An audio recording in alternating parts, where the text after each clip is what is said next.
He's an amazing person, really nice guy. But for him and his guys, if you don't say he's the greatest ever, it's like you could commit treason. Right. You're either for them or against them. Yeah, it's like, can I just say you're one of the greatest players of all time? No, you cannot. You cannot. If you do not say he's the... Charles Barkley didn't just speak, he detonated. The NBA legend unloaded on LeBron James and the entire media machine that's been shielding him for 2 decades. While most analysts dance around the king, Barkley finally said out loud what fans have been murmuring forever. LeBron's legacy isn't protected, it's fortified like a government vault. And this wasn't some casual hot take.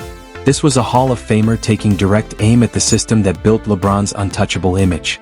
Barkley basically launched a public war against the LeBron empire, and anyone acting blind to it is getting hit with the fallout. LeBron, the 4-time champion, just had his whole career dragged into question by a man who never needed a ring to speak his mind. And the internet is absolutely melting down. Barkley doesn't want LeBron's approval, Rich Paul's influence, or any favors from Clutch Sports. He's speaking from the gut, unfiltered, unapologetic, and fearless. Here's the part nobody in the NBA headquarters will ever put on record. The second apron rule wasn't about fairness. It was a quiet strike against LeBron's team-hopping power plays. Adam Silver and the owners were tired of him treating franchises like his own personal projects, so they rewrote the rulebook just to slow him down. Dumb. It's for the owners. The owners should save money, but it's also like not fair. Like the owners can always get their money back. Like players, they can never get their money back. They tricked them because they made it seem like it's gonna be parity around the league. Like, oh, every team is gonna have stars now because you can't keep a star. And then you look at it, it's like, yeah, but you also can't pay anybody else. But like everybody's gonna get lower contracts now. You're gonna have 2, maybe 3 max players, and everybody else who at once upon a time when people was getting the mid-level exception, getting 14, 15, 20 minutes, you're gonna have like 1 player like that, 1 or 2. It's just not good. Like it took the fun. Think back to the moments leading up to that rule change. LeBron pushed his way to the Lakers, hauled Anthony Davis into LA, took a swing at recruiting Kawhi, and then demanded the Westbrook experiment. He was stacking superstars like he was running a custom NBA 2K roster, and eventually the league had enough. Now Barkley's ripping the curtain off the whole operation. He's saying what everyone else has been too scared to put in words. And this story? It's exploding everywhere, so fast it's practically begging you to smash that subscribe button before the fire gets bigger. Who's the greatest and all that between, him and LeBron. And I try to stay away from that, but I will say LeBron has the greatest career. I say that all the time. He has the greatest career. But Mike is the best basketball player ever. Why a lot of old heads want to dog out LeBron is because they were never as good as he is this late in their career. Right. And they want to get on him for that. Yeah. LeBron at 22 years in, at 41, 40, whatever he is, and is about ready to be first or second team all NBA. 25, 8, and 8. As old guys, they were never, call them all out. Some of them weren't this good in their prime. That's the thing. The Los Angeles Lakers, the crown jewel of basketball, somehow ended up as LeBron James' personal reality show. He walked in and immediately reshaped the franchise like it was his own production studio. First, the young core was shipped out for Anthony Davis. Then he pushed for Westbrook. And after winning a championship, he still managed to get Frank Vogel fired. Who else in NBA history gets that level of control? LeBron doesn't join franchises, he runs them. Teams aren't partners, they're props. And no matter what he has around him, it's never enough. Give him 2 stars? He wants a 3rd. Give him 3? Suddenly the role players are the problem. Win a title?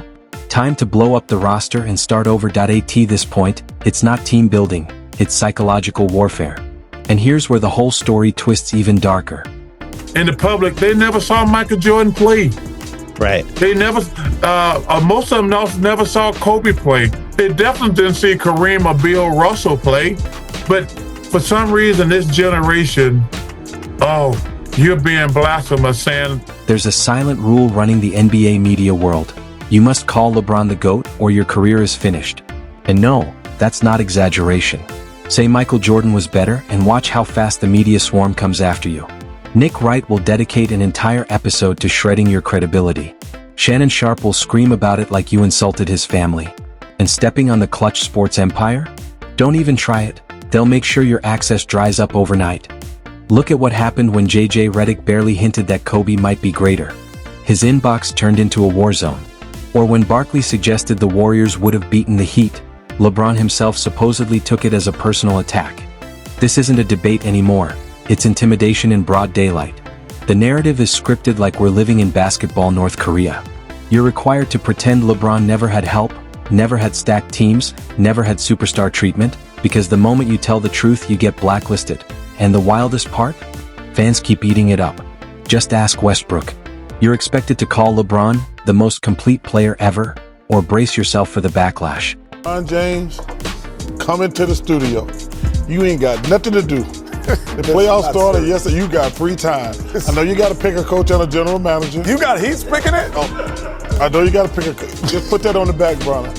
I'm speaking on behalf. I'm begging you on behalf of Ernie, Kenny. And Which side he's going to sit on? This side or Right here in the middle. We're going to sit right here in the Even though Ray Allen literally rescued LeBron's legacy in 2013, you're told to pretend the finals record doesn't matter. 6-0 versus 4-6. Anyone with basic math can see the difference. But the moment you point it out, you're labeled a hater, a boomer, or someone who clearly doesn't understand basketball. And if you work in media? Congratulations, you might be unemployed by morning. Now let's talk about the biggest frauds in sports media, the LeBron Protection Agency. This squad includes Richard Jefferson, Kendrick Perkins, and the rest of the talking head bodyguards who've made defending LeBron their full-time occupation. Richard Jefferson. Where do you even begin? His entire post-NBA career is built on praising LeBron like it's a requirement for his paycheck. He'll stare straight into the camera and claim LeBron never had help, even though he played with him on a super team. Then he tries to sell the idea that the 2016 Cavs were underdogs. Despite having the highest payroll in league history, Jefferson isn't doing analysis. He's doing additions. Every time he opens his mouth, it sounds like he's sending a resume to Clutch Sports. To believe, I know LeBron get people traded, but I don't think he be knowing everything. Like, sometimes he be like, he probably don't care, bro. Like, to be real, like playing basketball, you really don't care about other people. You honestly don't. Mook, you know that. No, we don't. LeBron? Even though Ray Allen literally saved LeBron's legacy in 2013, you're told to pretend the finals record doesn't exist.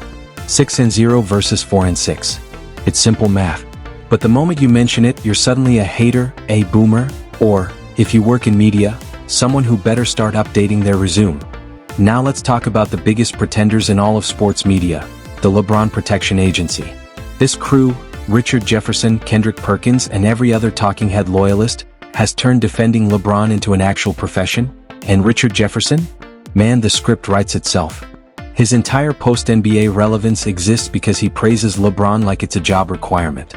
He'll stare into the camera with a straight face and say, LeBron never had help, even though he stood right beside him on a loaded super team. Then he has the audacity to call the 2016 Cavs underdogs, while conveniently ignoring the fact they carried the highest payroll in NBA history. Jefferson isn't giving analysis. He's performing. Every word he says sounds less like commentary and more like an ongoing audition tape for Clutch Sports. Face to face, man to man. It was a straightforward conversation with no beating around the bush.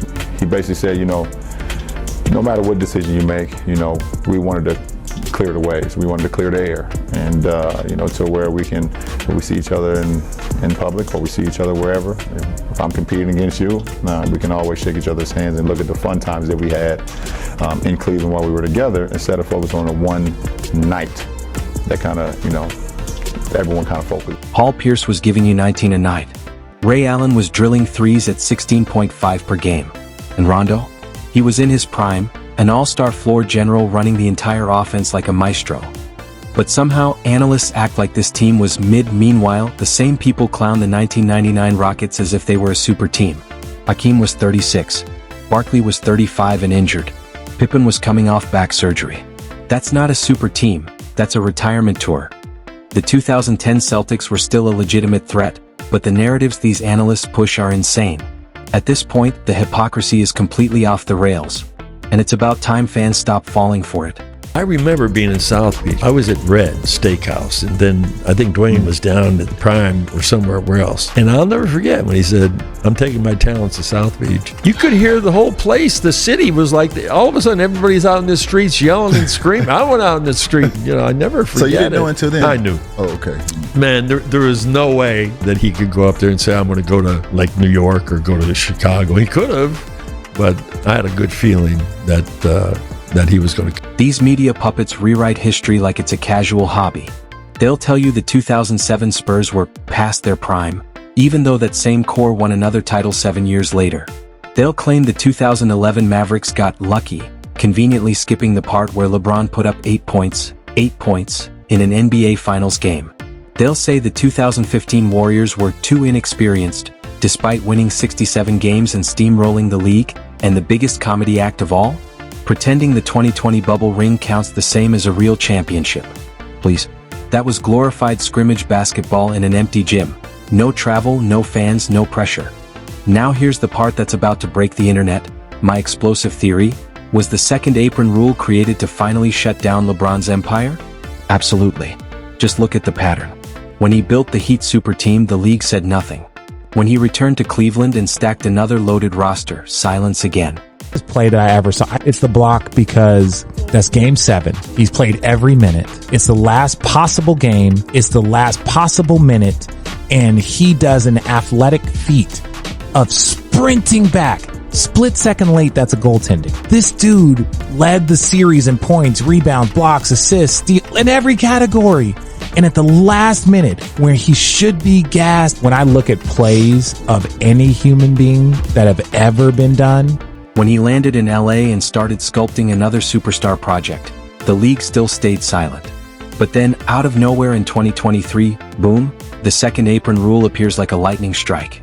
Coincidence? Yeah, right. This wasn't policy, it was payback. The owners were done watching one player hold the entire league hostage. They were tired of the forced trades, the hand-picked signings, the coach firings, and the way whole franchises bent to his every demand. The second apron rule isn't about competitive balance. It's the LeBron can't do this anymore act. And look what happened immediately after. Boston started winning by trusting their homegrown players. Denver won using real development, real chemistry, real basketball. No super teams. No stitched-together alliances. No midnight backroom deals. For the first time in years, the NBA feels free. The league isn't operating under LeBron's shadow anymore, and fans can actually believe in real competition again. Scoping the statue for LeBron outside of crypto.com arena. Oh. That's what, okay? 40,000 points done in the Lakers uniform. Passing Kareem when he passed him up in the Lakers uniform, winning an NBA championship in the Lakers uniform, winning a finals MVP in the Lakers uniform. What else can I say about the man? Go. Charles Barkley's the only one. Charles Barkley is the only one fearless enough to say it out loud. The only voice in the room that isn't bought, silenced, or worried about approval. He doesn't need clutch sports connections. He doesn't need special LeBron interviews. And he certainly doesn't need the blessing of the LeBron fan army. Chuck speaks the truth, and that's why the whole system trembles. Barkley doesn't need protection from NBA media politics. He's untouchable. And that terrifies LeBron's entire camp. When Barkley declares Jordan the GOAT, calls out LeBron for building super teams, or exposes how the media shields certain players, he's saying what every honest analyst thinks, but nobody has the guts to admit. Watch the room shift when Chuck starts speaking facts. Suddenly, everyone's quiet, nervous, pretending not to hear him. Deep down, they know he's right, but saying it out loud? Not a chance. How do I know? Because I've only ever heard Kareem Abdul-Jabbar introduced as the NBA's all-time leading scorer, and he's got 6 rings and 6 MVPs. Plus, it's a tangible thing that can't be argued. Not to mention, LeBron's already top 5 in assists. Unlike his finals record that people like to argue without context, this can't be dismissed, unless you want to hate by saying he's been so great for so long. When it's all said and done, the top of LeBron's resume will read beating the Warriors in 2016, winning a title with 3 different teams, and being the NBA's scoring king. An achievement Michael Jordan will never accomplish. Their paychecks, job security, and media access all depend on staying in LeBron's good graces. That's how strong the Kings media machine really is. So let's dismantle the LeBron GOAT narrative with cold, hard facts. Look at the finals. Michael Jordan, 6-0. 6 finals MVPs. Never needed a Game 7. LeBron? 4-6, and he lost as the favorite more than once. Don't forget, he was literally saved by Ray Allen in 2013 and Kyrie Irving in 2016. Without those shots, we'd be talking about a losing record in the league's biggest moments. And the killer instinct numbers don't lie. Jordan averaged 33 points per game in the finals, the highest in NBA history. They have given him everything he wanted. They have the highest payroll in NBA history. They bought, he wanted J.R. Smith last summer. They paid him. He wanted Shumpert last summer. They bought in Kyle Korver. He's the best player in the world. Does he want all the good players? He don't want to compete. He is an amazing player. But this notion, they're the defending champs. And for him to be trying... LeBron sits at 28. Still impressive, but behind Jordan, Shaq, and Durant. When it came to clutch moments, Jordan delivered 9 playoff game winners. LeBron in the 2011 finals? You already know the story, 8 points on the biggest stage of his career, and the competition? Jordan took down legends, Magic, Drexler, Barkley, Malone, Stockton, all in their primes. LeBron? He beat a young OKC squad, an aging Spurs team, and the Warriors missing key players. The truth is simple, LeBron's legacy was manufactured. Built on super teams, a weak Eastern Conference, injured opponents, friendly rule changes, and non-stop media protection. Barkley is just saying what the numbers already prove, and that's why the machine is panicking. Now that LeBron can't stack the deck anymore, no more super teams, no more bending the rules. Where are the championships? Where's the dominance we were promised? The so-called GOAT can't even make the playoffs consistently anymore. Charles Barkley lit the fuse. He gave everyone permission to speak the truth. This is basketball's turning point. The dam is cracking wide open. Soon, former players will speak up. Analysts will find their courage. Fans will realize they've been gaslit for years. The LeBron protection program is collapsing fast. The fake GOAT narrative is falling apart brick by brick. The truth is breaking through, and no media army can stop it. Because the real GOAT never needed rule changes or super teams. No league protection. No narrative manipulation. No excuses. Michael Jeffrey Jordan, 6 rings, 6 finals MVPs, pure dominance. LeBron James? A phenomenal player, yes, but his legacy has been inflated by the biggest PR campaign in sports history. The second apron rule isn't about balance, it's a confession. The league finally admitting they let one man control the game for too long, and Charles Barkley? He's the hero. The man with the guts to stand up and scream, "The emperor has no clothes." The revolution is here. The truth is out. The era of silence is over. Thank you, Charles Barkley, for saying what millions of fans have been shouting at their TVs for years. The king